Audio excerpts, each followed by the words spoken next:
Racer 7 is still genuinely one of my favourite games to race in, and in this video I'm going to go into a little bit of a dive as to why, and why I'd recommend this for people starting out in sim racing. Now, to kind of get you started with this, Racer 7 is a game that, as the name suggests, was released in 2007. It was a sequel to Race, the official WTCC game, which was released in 2006, which is why it has the 07 moniker next to it rather than it just being called Race. You can also pick up a bunch of different add-ons for it, such as Race On, which has the 2008 season, and then you can pick up the WTCC 2010 pack, as well as other packs that link into other Simbin, now known as KW Studios, titles. And yeah, it's just got so much to it as a game, as a base game, that then gets enhanced by its still quite vibrant modding sphere. Now, if you don't know much about Simbin Studios, or you recognise the name, the reason why you'll recognise that name is because that is the company that worked on Race Room. Or, if you're looking at older titles, the people who did things such as the GTR games, or GT Legends. And it's one of the games that's based on the ISI engine, Image Space Incorporated, otherwise known as the people who made R Factor. This is on the same kind of engine as you'd see for the original R Factor or F1 Challenge. It's a pretty sound product for that particular reason. I mean, I think the original R Factor still holds up in a lot of ways, and lots of people still love F1 Challenge 9902. Especially for its modding scene. I think that the Discord community for that particular game runs so many different series with it. And in fact, a lot of modding communities for Race 07 started with F1 Challenge.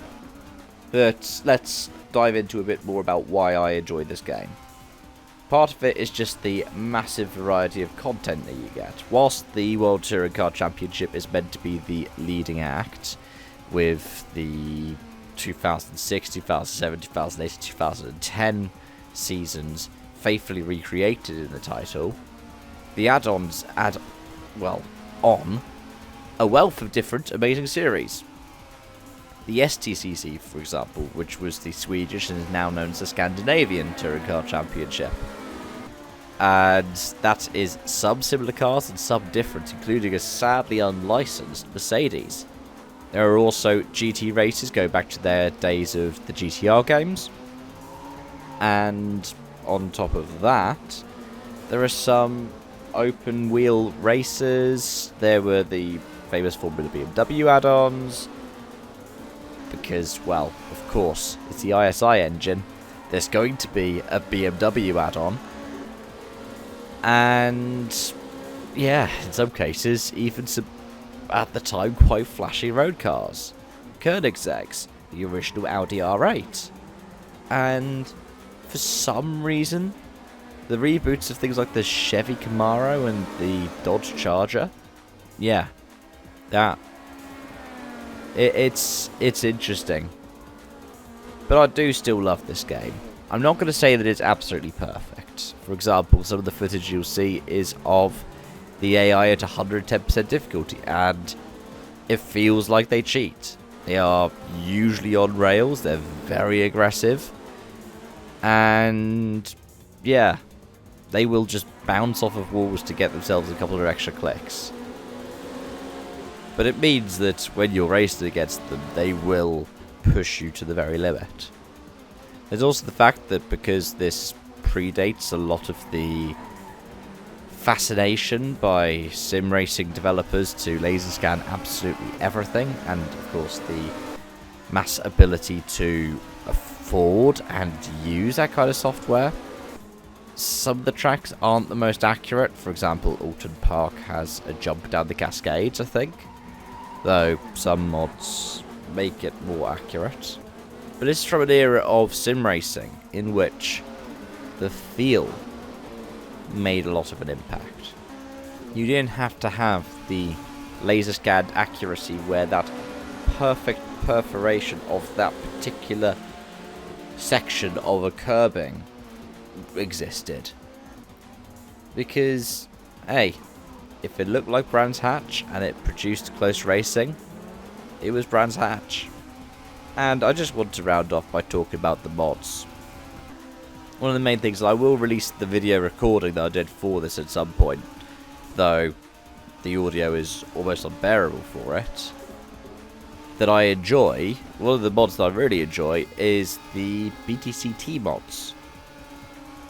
Now, a lot of these mods are uploaded by someone called Andres FSC, and I will provide links for a bunch of these things in the description below.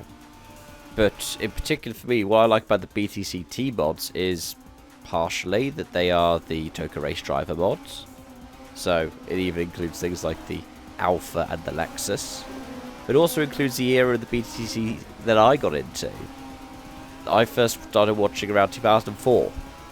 And what I remember from it was, say, the Proton.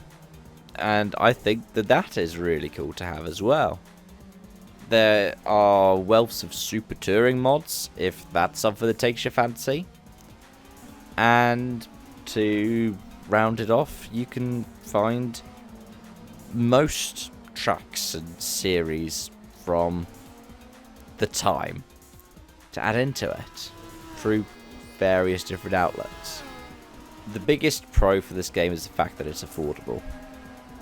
It's something that you can pick up. It doesn't take much in the way of storage space, and it's quite easy to mod. I recently tried out the Race Remaster mod for the first time, and it does put a lease of new life into the game.